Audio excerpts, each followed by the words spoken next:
If I Ran the Zoo by Dr. Seuss. It's a pretty good zoo, said young Gerald McGrew, and the fellow who runs it seems proud of it too.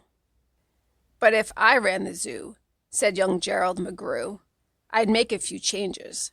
That's just what I'd do. The lions and tigers and that kind of stuff they have up here now are not quite good enough. You see things like these in just any old zoo. They're awfully old-fashioned. I want something new. So I'd open each cage, I'd unlock every pen, let the animals go, and start over again. And somehow or another, I think I could find some beasts of a much more unusual kind. A 4-footed lion's not much of a beast. The one in my zoo will have 10 feet at least. 5 legs on the left and 5 more on the right. Then people will stare and they'll say, "What a sight! This new keeper Gerald's quite keen. That's the gold-darnedest lion I've ever seen." My new zoo, McGrew Zoo, will make people talk. My new zoo, McGrew Zoo, will make people gawk at the strangest odd creatures that ever did walk. I'll get for my zoo a new sort of hen, who roosts in another hen's topknot, and then another one roosts in a topknot of his, and another in his, and another in his, and so forth and upward and onward, gee whiz. But that's just a start. I'll do better than that.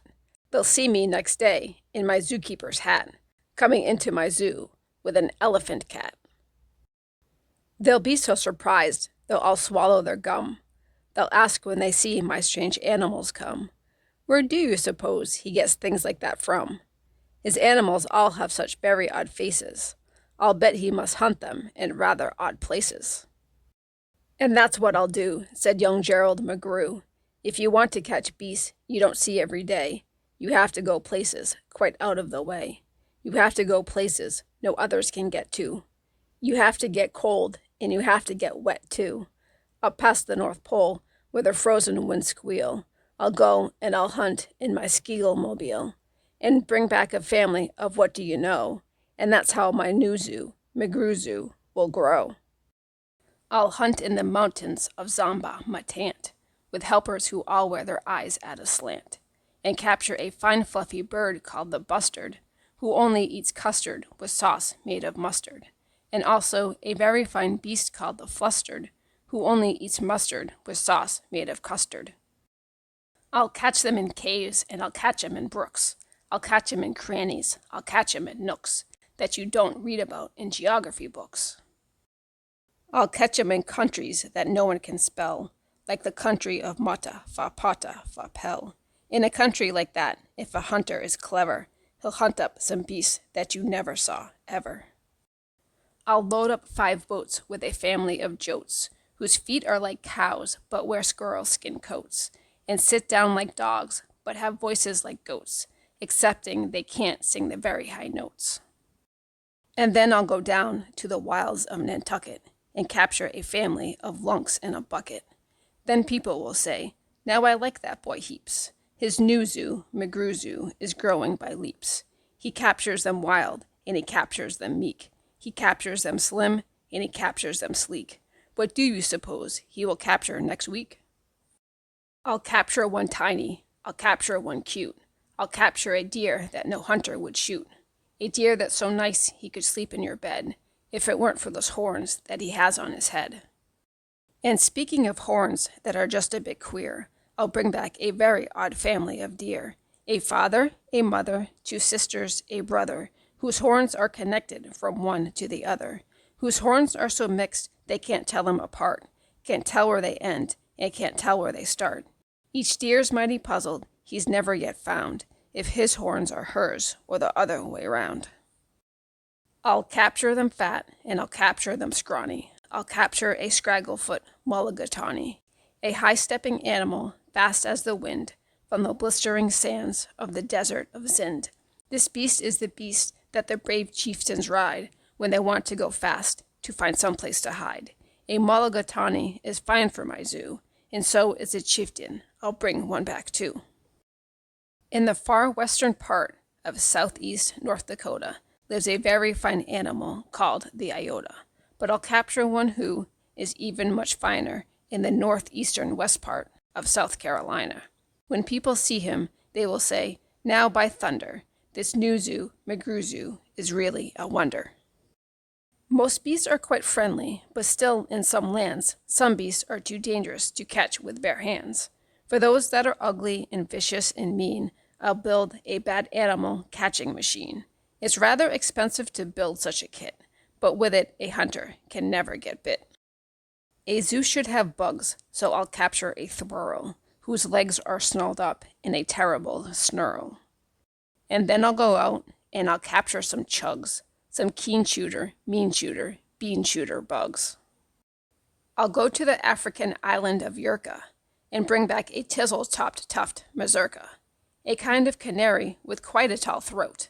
His neck is so long, if he swallows an oat for breakfast the first day of April, they say, it has to go down such a very long way that it gets to his stomach the 15th of May.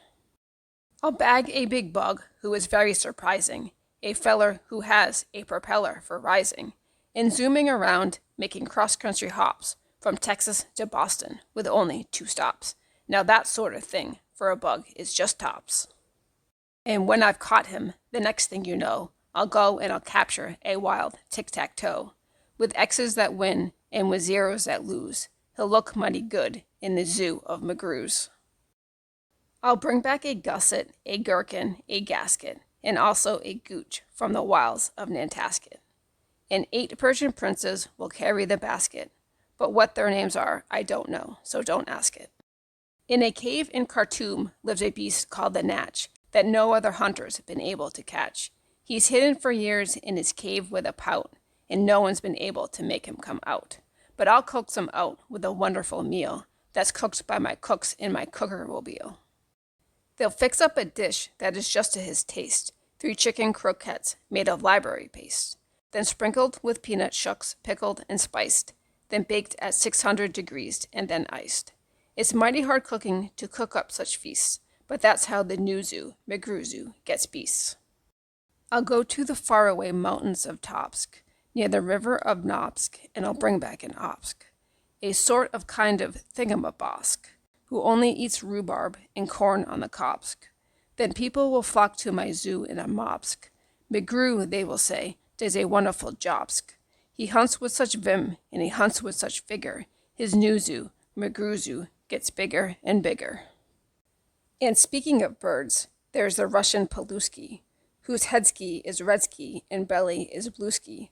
I'll get one of them for my zooski, McGrewski.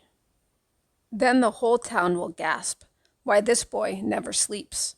No keeper before has kept what he keeps. There's no telling what that young fellow would do. And then just to show them, I'll sail to Katru and bring back an itkuch, a preep, and a prue, a nurgle, a nerd, and a seersucker too. I'll hunt in the jungles of Hippo no Hungus and bring back a flock of wild Bippo no Bungus. The Bippo no Bungus from Hippo no Hungus are better than those down in Dippo no Dungus, and smarter than those out in Nippo no Nungus, and that's why I'll catch 'em in Hippo no Hungus, instead of those others in Nungus and Dungus. And people will say, when they see these bips bounding, this zookeeper, new keeper's simply astounding. He travels so far that you think he would drop. When do you suppose this young fellow will stop?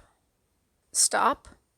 Well, I should, but I won't stop until I've captured the Fizza Mawizza the world's biggest bird from the island of Gwark, who only eats pine trees and spits out the bark.